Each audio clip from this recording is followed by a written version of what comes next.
రేవంత్ రెడ్డి రాబందుగానే మిగిలిపోతాడు, రైతుల పాలిట రాబందుగానే మిగిలిపోతాడనే మాట నేను ఖచ్చితంగా చెప్తా ఉన్నాను. రేవంత్ రెడ్డి గారే చెప్పినారు, ఇంకా చెప్పాలంటే చాలా వీడియోలు ఉన్నాయి ఆయన చెప్పిన మాటలు.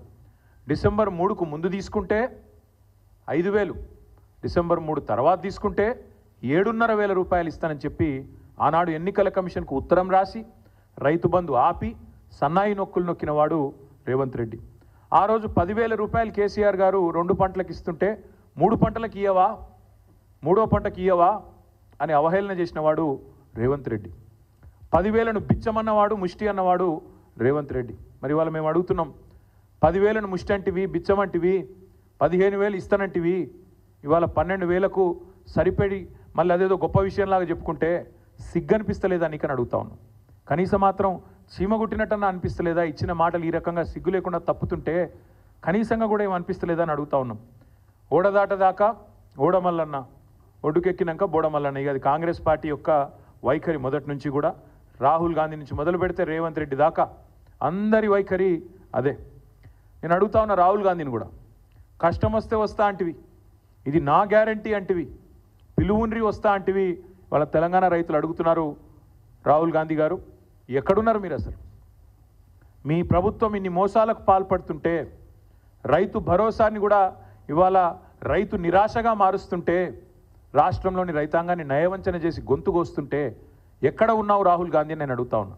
వచ్చే దమ్ముందా? వరంగల్కి వస్తావా? ఏదైనా ఒక గ్రామానికి వచ్చి రైతులతో కూర్చుంటావా? మాట్లాడతావా? కనీసం ఎందుకు ఈ రకంగా మోసం చేస్తున్నదో నీ రేవంత్ రెడ్డి ప్రభుత్వం చెప్పే ధైర్యం ఉందా? మేనిఫెస్టోలో ఇచ్చిన మాటను నిలబెట్టుకున్నందుకు ముందుగా ముఖ్యమంత్రి నుంచి మొదలు పెడితే రాహుల్ గాంధీ దాకా ఖచ్చితంగా తెలంగాణ రైతాంగానికి క్షమాపణ చెప్పాల్సిందే.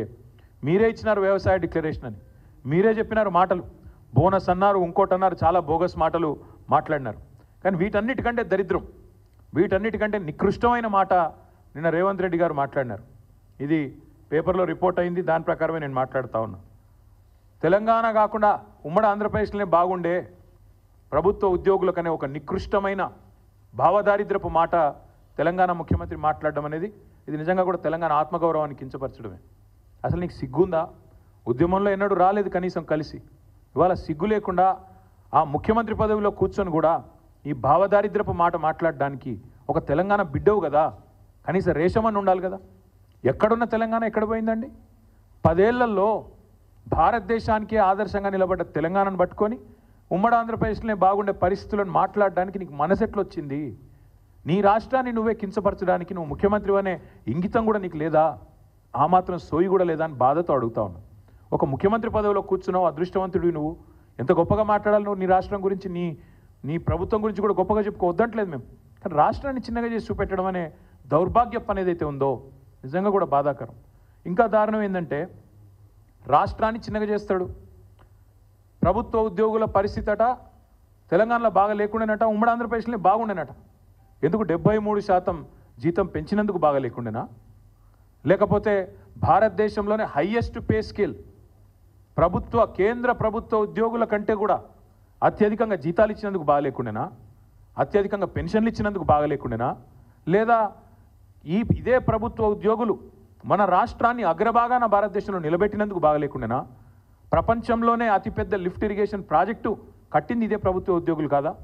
ఇదే ప్రభుత్వంలోని ఇరిగేషన్ డిపార్ట్మెంట్ కాదా? రాష్ట్రాన్ని భారతదేశంలోనే తలసరి ఆదాయంలో నిలబెట్టింది అగ్రభాగాన ఇదే ప్రభుత్వ ఉద్యోగులు, ఇదే ప్రజలు కాదా? రాష్ట్రాన్ని వ్యవసాయంలో ఇబ్బడి ముబ్బడిగా ఉత్పత్తులు వచ్చినాయంటే ఒకవైపు వ్యవసాయ శాఖ అధికారులు, తెలంగాణ రైతులు అందరూ కలిసి కష్టపడితేనే కదా ఫలితాలు వచ్చినాయి.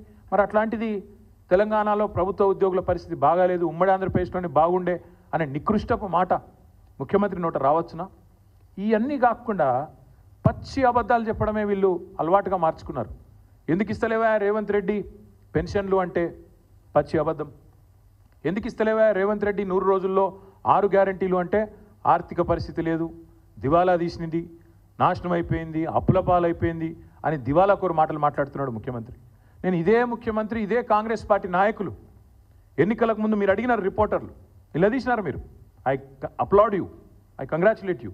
మీరు అడిగినారు సూటిగా, మీరు అడ్డగోలు హామీలు ఇస్తుండ్రు, ఎట్లా అమలు చేస్తారు అని అడిగినరు. అడిగితే ఆ రోజు పెద్ద పెద్ద డైలాగులు కొట్టిండ్రు. మాకు అంతరికే, మేము 100 సంవత్సరాల పార్టీ, మాకు తెలియదా? మీరు మాకు చెప్పేటోళ్ళ మేము పెద్ద పోటుగాళ్ళం అని బిల్డప్ ఇచ్చిందే వీళ్ళు. ఒక్కసారి వినండి మేము చెప్పిన మాటలు. మేము కాదు, వాళ్ళు చెప్పిన మాటలు. ఆ రోజు రేవంత్ రెడ్డి గారు పిసిసి ప్రెసిడెంట్ రాష్ట్ర ఆర్థిక పరిస్థితి గురించి మాట్లాడిన మాటలు వినండి. ఎవరు చెప్పారు? ఎవరన్నారా మాట అంటున్న? కర్ణాటక రాష్ట్రానికంటే తెలంగాణ రాష్ట్రం ఆదాయం తక్కువ అని. అది తప్పుడు ప్రచారం.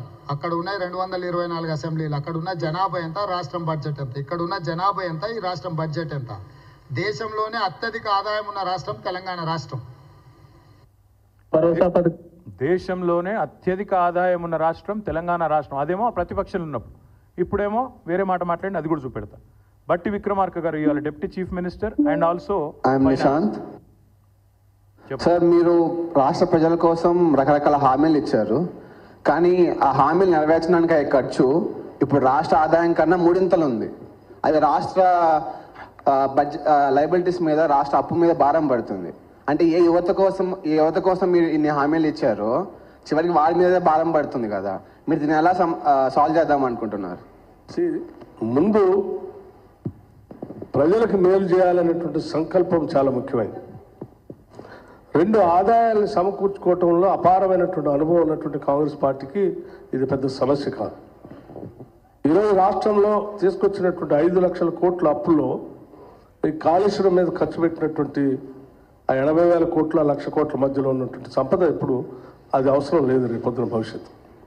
50,000 కోట్ల రూపాయల పేరు మీద మీరు మిషన్ భగీరథ కోసం ఖర్చు పెట్టినటువంటి ఖర్చు కూడా ఇప్పుడు రాబోయే కాంగ్రెస్ ప్రభుత్వాలకి అవసరం లేదు. ఇటువంటి వాటన్నిటిని జాగ్రత్తగా పోగేసుకుంటూ దోపిడీకి గురి కాకుండా జాగ్రత్త ఫిల్ఫ్రేజ్ చేసి ఆదాయాన్ని పెంచుకొని ఆ వనరులతో ఈ సంక్షేమ కార్యక్రమాలు చేయడానికి మంచి అవకాశం ఉంది. నెంబర్ 1. కాబట్టి చాలా చక్కగా దోపిడీకి గురి కాకుండా చేయొచ్చు, కడుపు కట్టుకుంటే అయిపోతుంది, మాకు తెలివి ఉంది, అసలు ఇంకా కొత్త అప్పులు అవసరం లేదు చెప్పిన సుద్దులు డిప్యూటీ సీఎం గారు అన్నాడు. చాలా గొప్పగా చెప్పిన సుద్దులన్నీ కూడా మీ కళ్ళ ముందు ఉన్నాయి. ఆ రోజు ఇంకొక అబద్ధం కూడా ఇవాళ చెప్తున్నది అబద్ధం అనడానికి. ఆ రోజు 5 లక్షల కోట్లు అని చెప్పిండు. ఆయన మొదలు 10 సంవత్సరాల పాటు అసెంబ్లీలో ఉన్నాడు, ప్రతి బడ్జెట్ స్పీచ్లు విన్నాడు, ప్రతిసారి బడ్జెట్ చర్చలో అప్రాప్రియేషన్ చర్చలో పాల్గొన్న బట్టి గారు ఆ రోజు 5 లక్షల కోట్లు అన్నాడు. ఇప్పుడు రేవంత్ రెడ్డి గారితో సావాసం చేసి డిప్యూటీ సీఎం అయినాక అప్పు సడన్గా 7 లక్షల కోట్లు అయింది, 8 లక్షల కోట్లు అయింది అని చెప్పి అడ్డగోలుగా మాట్లాడుతున్నాడు. ఇక ఇంకొక ఆయన ఉన్నాడు మహానుభావుడు కోమటిరెడ్డి వెంకటరెడ్డి గారు.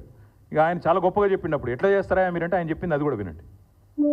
కాబట్టి మేము ఇచ్చిన స్కీమ్స్ చాలా ఈజీగా 100 రోజులలో అమలు చేస్తామని ఇంత ఈజీగా చెప్తున్నాం మేము. అంటే మాకు లెక్కలు లేకుండానే 5 టైమ్స్ మీ ఎమ్మెల్యే, మినిస్టర్, ఎంపీగా ఉన్నాను. మేము చెప్తామా? 100 డేస్ చూస్తూనే అయిపోతాయి. ఇప్పుడు ఆర్టీసీ బస్సెస్ ఫ్రీ పోతున్నాయా? గృహలక్ష్మి స్టార్ట్ అయిందా కర్ణాటకలో? మా దగ్గర మహాలక్ష్మి స్టార్ట్ అవుతుందా? గృహలక్ష్మి మహాలక్ష్మి ఫస్ట్ మంత్ స్టార్ట్ చేస్తాం. అక్కడ రైస్ షార్టేజ్ ఉండి బయట స్టేట్లో కొని ఇచ్చే వరకు ఒక్క స్కీమ్ లేట్ అయింది. అది కూడా ఇప్పుడు స్టార్ట్ అయింది. మా దగ్గర అన్నీ ఉన్నాయి కదా, ఇన్కమ్ పెరుగుతుంది. బతుకునిచ్చే తెలంగాణ ప్రతి ఒక్కరికి 5 లక్షలు సొంత ప్లేస్ ఉంటేనేమో 5 లక్షలు, లేకుంటే ప్లేస్ ప్లస్ 5 లక్షలు ఫస్ట్ 100 డేస్లోనే అలాట్ చేస్తాం. ఇవంతా కలిసి బడ్జెట్ ఎంత తెలుసా? ఆయన 10 లక్షలు ఇచ్చే దళిత బంధు వాళ్ళ నాయకులకు దోషి పెడుతుంది, బీసీ బంధు అవన్నీ పెడితే ఈ స్కీమ్స్ అన్నీ అయిపోతాయి.